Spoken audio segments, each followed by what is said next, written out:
ఇక వరంగల్ గ్రామీణ జిల్లా పరకాల మండలంలోని పైడిపల్లి గ్రామంలో గత 3 రోజుల క్రితం ఎమ్మెల్యే పాఠశాలను ఆకస్మిక తనిఖీలు చేశారు.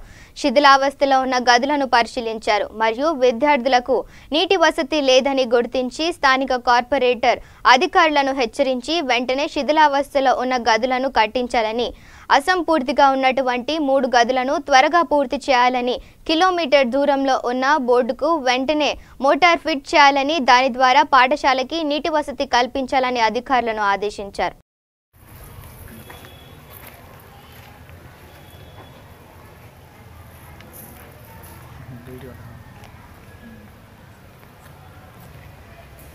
కర్ణాటకలో చెప్పేసి సగానికి ఇట్లా కుట్టలు పెట్టి ఎక్కేది కదా ఇట్లా లేపేస్తే ఆ బండలన్నీ కొట్టి నిలబడేది. ఫస్ట్ మాత్రం బాగా వస్తాను మరి కూడా అంటే మామూలుగా ఈజీగా మందు గంధకం కావాలి. మందు మనబడి మన బాధ్యత అనే ఒక చక్కని కార్యక్రమాన్ని గౌరవ శాసనసభ్యులు గారు మరి ఒక ప్రోగ్రాం తీసుకొని మరి శిథిలావస్థలో ఉన్నటువంటి స్కూళ్ళు, మరి గవర్నమెంట్ స్కూళ్ళు ఏవైతే నిరాదరణకు గురైనాయో, విద్యార్థులు రాలేకపోతున్నారో అట్లాంటి స్కూళ్ళను వాళ్ళకి ఒక మహర్దశ కల్పించాలనేటువంటి ఉద్దేశంతో మనబడి మన బాధ్యత అనే ఒక చక్కని కార్యక్రమాన్ని తీసుకొని మరి రాష్ట్రంలో మరి జిల్లాలో ఎక్కడ చేయలేని విధంగా అన్ని స్కూళ్ళలో మరి ఆకస్మిక తనిఖీలు చేస్తూ మరి ఆ యొక్క SMS కమిటీలను కానీ ఉపాధ్యాయులను కానీ మరి వాళ్ళని కలిసి వాళ్ళ బాధలు తెలుసుకొని మరి ఆ స్కూల్కు ఏం మౌలిక సదుపాయాలు అవసరమో అవన్నీ కల్పించడానికి విశేషంగా కృషి చేస్తున్నారు.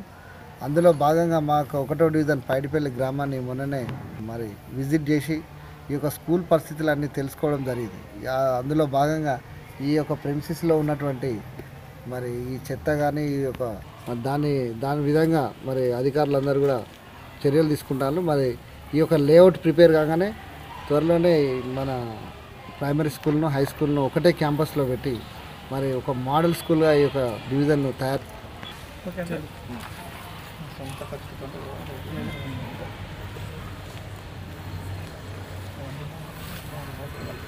నా పేరు కుమార్, మనబడి మన బాధ్యత వర్ధనపేట కాన్స్టిట్యూన్స్ కన్వీనర్ని. ఎమ్మెల్యే గారు గత 3 రోజుల క్రితం ఈ పైడిపల్లి పాఠశాలను ఆకస్మికంగా తనిఖీ చేయడం జరిగింది. తనిఖీ చేసి పాఠశాలలో ఉన్నటువంటి మౌలిక వసతులు, ముఖ్యంగా పాఠశాల గదులు శిథిలావస్థలో ఉన్నటువంటి గుర్తించి ఇంతకుముందు 3 రూములు తరగతి గదులు అసంపూర్తిగా ఉన్నటువంటి ఆ గదులను వెంటనే వాటిని పూర్తి చేయాలని సంబంధిత అధికారులకు మరియు స్థానిక కార్పొరేటర్ గారికి ఆదేశాలు ఇవ్వడం జరిగింది ఎమ్మెల్యే గారు.